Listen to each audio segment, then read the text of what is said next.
stand your punk ass up. How would you like to be on the subway with this man? Down, dude. Your part, you stood up. That's a threat. Or this person? Oh. Or how would you have liked to have been in Denver the day this man terrorized people, swinging this pipe at them, hitting some? Later he said, "I didn't mean to hurt anyone. He only did this in self-defense," he said, because he felt threatened. He was paranoid and he thought these people had been attacking him.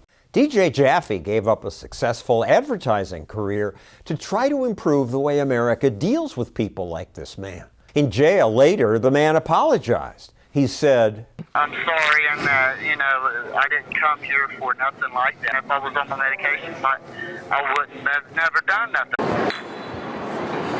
most of the disoriented and threatening people we see on the street are schizophrenics or people with bipolar disease who stop taking their medication.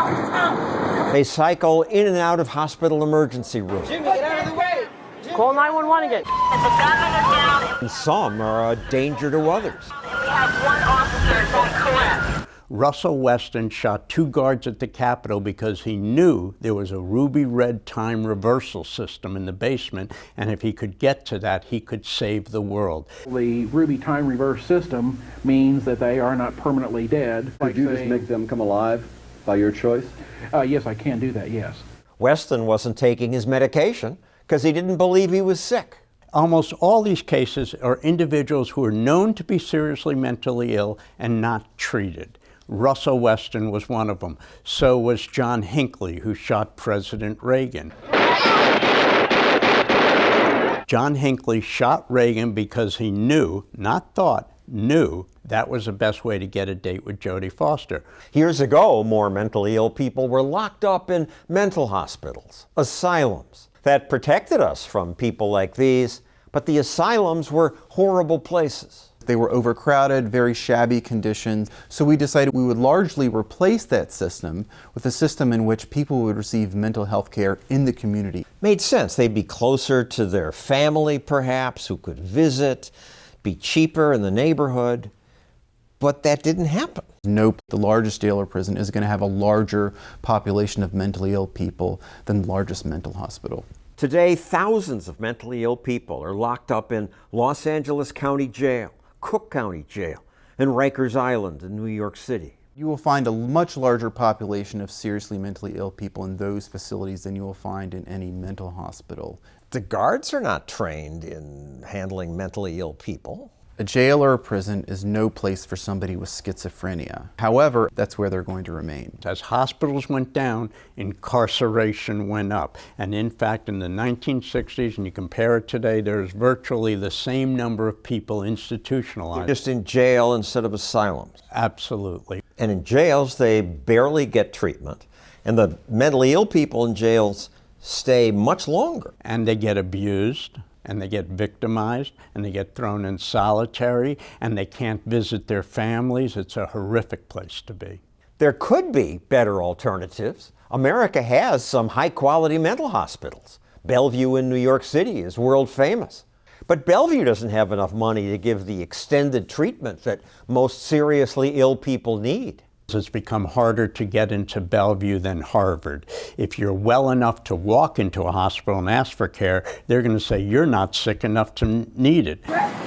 If you are sick enough, as this man may be, hospitals often practice what Jaffe calls treating and streeting. They discharge you sicker and quicker. It's basically treated and streeted is the new policy. The police call it catch and release.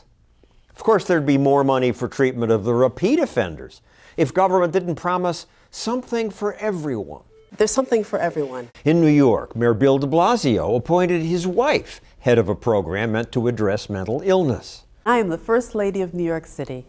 Her program, Thrive, says 1 in 5 New Yorkers has a mental health condition. Thrive includes 54 initiatives backed up by almost $1 billion. But most of that money goes to people who are not very sick, writes Jaffe in City Journal.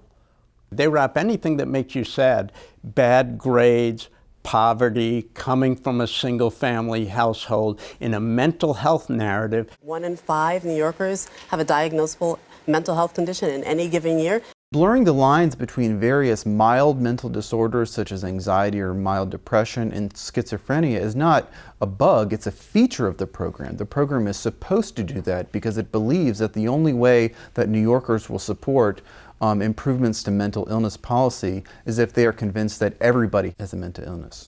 I'm not able to sleep at night. Seems like I'm arguing with the people I love nonstop. They're totally oblivious to the bigger problems. 20% fight mental health woe. If you have anxiety, you're in that 20%. If we're going to spend all our money on people who are anxious or can't sleep, what's left for the seriously ill? Not much. Thrive spends 80% of its money on problems like anxiety and loneliness. Money that Jaffe says would provide housing and basic treatment to more than half the seriously mentally ill and homeless. Mental health professionals want to help people.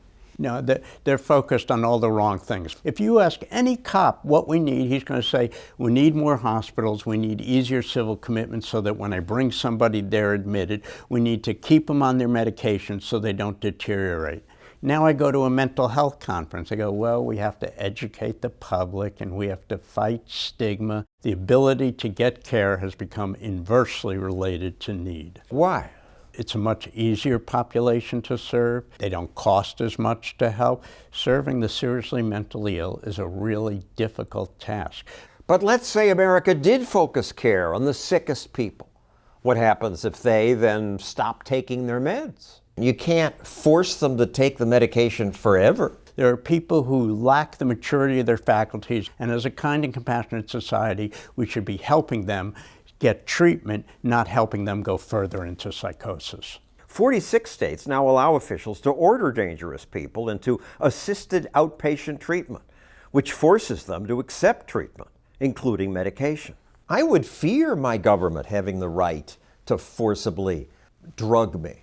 What if some psychiatrist doesn't like my politics? Maybe I'll get locked up. Nobody can lock anybody up without extensive court review. But being psychotic is not a right to be protected. It's an illness to be treated. Making someone accept treatment can free them from the bastille of their psychosis. It's a reasonable use of the police powers of the state to help people who can't help themselves. Helping people who don't help themselves before they hurt themselves or others, and helping them without just locking them away. That would certainly be more compassionate than what we do now. We tend to think of ourselves as a very tolerant society, certainly very compassionate society. But a century from now, when people look at the situation with the seriously mentally ill people, they're going to look back on us and wonder how compassionate we really were.